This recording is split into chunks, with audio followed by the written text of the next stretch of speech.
भगवान त्र्यंबकराज की नगरी है और भगवान की सेवा का सौभाग्य भी है, और आप ब्राह्मण हैं, दुखी क्यों हैं? तो उन्होंने कहा, महाराज इतने अधिक संस्कार विकृत हो रहे हैं, जो नहीं करना चाहिए वो किया जा रहा है, जो नहीं खाना चाहिए वो खाया जा रहा है, और जो नहीं पिया जाना चाहिए वो पिया जा रहा है, और कहने को सब अमुक है। गौ के प्रति भाव नहीं, सदाचार के प्रति भाव नहीं, क्या करें? हमने माता जी को तो यही कहा, कोई बात नहीं, किसी से विरोध मत करो, प्रतिकूलता में भजन अच्छा होता है, और कबीरा तेरी झोपड़ी गलकटियन के पास, जो करेगा सो भरेगा, तू क्यों होए उदास। तुम अपना जन्म सुधारो, राम राम करो, भजन करो, कोई बात नहीं, दूसरों पर ध्यान मत दो। हमने तो उसको ये समाधान दिया, लेकिन कहने का आशय ये है कि बड़े बड़े तीर्थों की स्थिति है, तो सामान्य क्षेत्रों की आप क्या बात करेंगे? वर्ण धर्म नहीं, आश्रम भी नहीं। हमारे यहाँ साधुओं में विनोद में कहते हैं, अरे भाई ये बच्चे किसके रो रहे हैं? बोले ब्रह्मचारी जी के।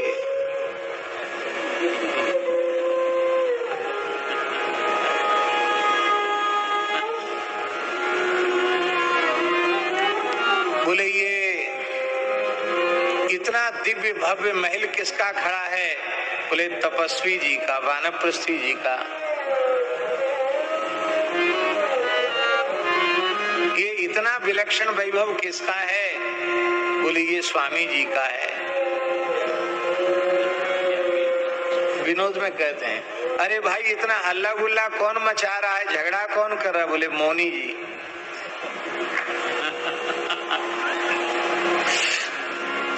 तो भाई सब ठीक है, ऐसी स्थिति में यदि भगवान शंकराचार्य प्रकट न होते तो जो न दिखाई पड़ता।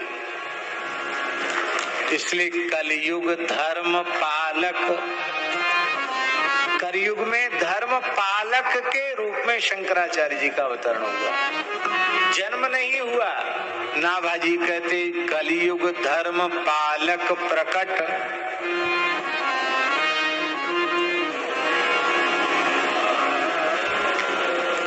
प्रकट शब्द से प्राकृत रूप से उनका जन्म होने के बाद भी वह मूल रूप में भगवान सदाशिव हैं। एतावता प्राकृत रूप से जन्म होने के बाद भी वो अप्राकृत हैं, इसलिए उनका जन्म नहीं है, उनका जन्म प्राकट्य। आचार्य दिया कलयुग धर्म पालक, फिर प्रकट कह करके उनको भगवत अवतार सिद्ध किया, और फिर आचार्य, उनको आचार्य कहा। आचार्य किसको कहते हैं?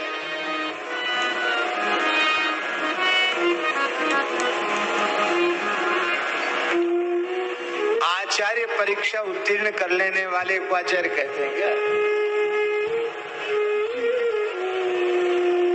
विश्वविद्यालय से प्रमाण पत्र मिल जाए, अमुक अमुक विषय से आचार्य किया है तो ठीक है, वो भी मान्य है, लोक व्यवहार के लिए, लिखने पढ़ने के लिए मान्य है।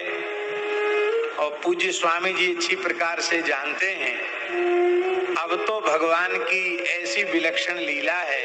वाले विद्यार्थी से आप कहो कि आचार्य शब्द कैसे निष्पन्न होता है, इसमें कौन सी प्रकृति है, कौन सा प्रत्यय है, क्या इसका शब्द शाब्दिक अर्थ क्या है, तो वो शायद न कर सके। आचार्य उत्तीर्ण व्यक्ति, आचार्य सबके लिए नहीं कह रहे हैं, हमारे जैसे लोग जो बहुत कम पढ़े लिखे हैं ऐसे लोग, बाकी लोग नहीं कर पाएंगे। हमारे पूज्य धर्म संघ वाले गुरुजी सुनाते थे, उनके एक विद्यार्थी थे, लेख उनकी बहुत अच्छी थी और नकल करने में वो सर्वोत्कृष्ट थे। कठोरता से कठोरता में भी बहुत बढ़िया नकल कर लेते थे वो। और तो आचार्य का अंतिम जो प्रश्न पत्र होता है वो मौखिक होता है, एक प्रश्न पत्र मौखिक होता है। तो गुरुजी से वो शास्त्री जी बोले कि गुरुजी अब मौखिक परीक्षा बनारस में होनी है, आप उस समय शास्त्री की परीक्षा तक वृंदावन में होती, आचार्य परीक्षा वाराणसी में होती। तो अब वाराणसी जाना पड़ेगा, तो आप कृपा करके आशीर्वाद दीजिए कि मौखिक परीक्षा में हम पास हो जाएं, प्रणों की कृपा से पास हो जाएंगे। ठीक है, जाओ। तो हमारी कृपा में तो कोई कंजूस है नहीं, जाओ। तो हो गया, परीक्षा हो गई, आ गए। परीक्षा का परिणाम भी आ गया, प्रथम श्रेणी में वो उत्तीर्ण हुए और मौखिक परीक्षा में भी उत्तीर्ण हो गए, उसमें नंबर मिलते हैं, मौखिक में उत्तीर्ण हो गए। तो गुरुजी ने पूछा, हम लोग सब बैठे थे, गुरुजी ने पूछा, कहिए महाशय, मौखिक परीक्षा में आपसे क्या पूछा गया, अब आपने क्या कहा? मैं बोलने लगे तो मैंने बड़ी विनम्रता से कहा, महाराज हिंदी जरूर राष्ट्रभाषा हो जाती पर आप लोगों ने नहीं होने दी।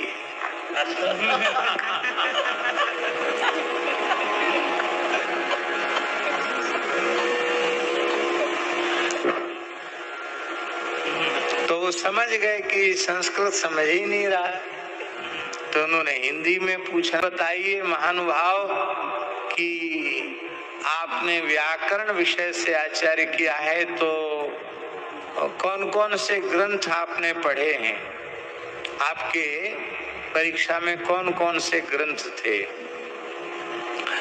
तो बोले, मैंने हाथ जोड़कर कहा कि गुरुजी, आचार्य परीक्षा उत्तीर्ण करने वालों से, वाले छात्र से आप क्या इसमें आचार्य परीक्षार्थी का तिरस्कार नहीं है?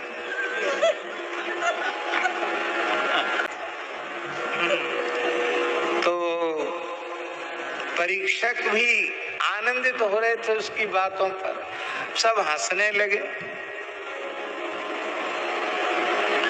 बोले, अच्छा तुमको लघु सिद्धांत